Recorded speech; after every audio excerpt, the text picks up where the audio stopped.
வணக்கம். சிஎம் விஜயண்ணா, இந்த பதிவு உங்களுக்கு தான். இது உங்களை வந்து சேருமா சேராதான்னு எனக்கு தெரில. தயவுசெய்து அவரை பார்க்குற அளவுக்கு ஷேர் பண்ணிவிடுங்க. நேற்று நீங்கள் ஒரு ட்விஸ்ட் அடிச்சிங்க பாருங்கள். அதை பார்த்து நிறைய விவசாயிகள் வந்து கொந்தளிச்சிட்ருக்காங்க. காரணம் என்ன அப்படின்னா, 5 ஏக்கருக்குள்ளே இருக்கிறவங்களுக்கு முழு தள்ளுபடி, வட்டியில்லா கடன் தள்ளுபடின்னு சொல்லியிருந்தீங்க. 5 ஏக்கருக்கு மேலே இருக்கிறவங்களுக்கு 50% சொல்லியிருந்தீங்க. ஆனால் இப்போ நீங்கள் என்ன செஞ்சுருக்கீங்கன்னு தெரியுமா? அரசு அதிகாரிகளுக்கு சம்பளம் கூட்டியிருக்கீங்க, சந்தோஷம். இலவச பஸ்ஸு விடுறேன்னீங்க, இலவச பஸ்ஸே வேண்டாம், இலவச பஸ் விட்டுருக்கீங்க.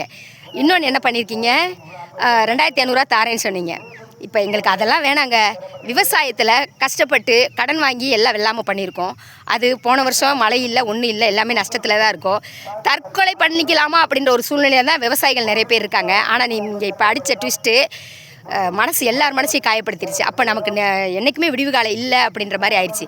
இதுக்கு முன்னாடி இருந்த ஆட்சியாவது திமுகவாக இருக்கட்டும், அதிமுகவாக இருக்கட்டும், அவங்க தள்ளுபடி சொன்னதை அவங்களால செஞ்சாங்க.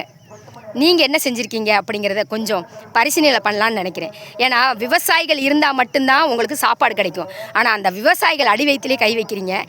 இதை கொஞ்சம் யோசித்து இன்னொரு பரிசீலனை பண்ணி தள்ளுபடின்னு சொன்னதை நீங்கள் சொன்ன மாதிரி செஞ்சால் எல்லா விவசாயிகளுக்கும் நல்லது. இங்கே பாருங்கள், காஞ்சிட்ருக்கு. இது வந்து பொய் இல்லைங்க, உண்மை. நேரடியாக வந்து கூட பாருங்கள். நான் ஏன்னா விவசாயிகள் வந்து பார்த்தா தான் தெரியும், மழை இல்லாமல் தண்ணி இல்லாமல் எந்த அளவுக்கு விவசாயம் அழிஞ்சிட்ருக்கு அப்படிங்கிறத. இது கண்டிப்பாக எல்லோரும் போய் விஜய் சாருக்கு போய் சேர்கிற அளவுக்கு ஷேர் பண்ணுங்கள். விவசாயிகளின் வழி அது மட்டும் இல்லை, எதிர்பார்ப்போடு இருந்தவங்களுக்கு 5000 10,000 கடைசியில் பிச்சைக்காரங்கன்றதை நீங்களும் நிரூபிச்சிட்டிங்க.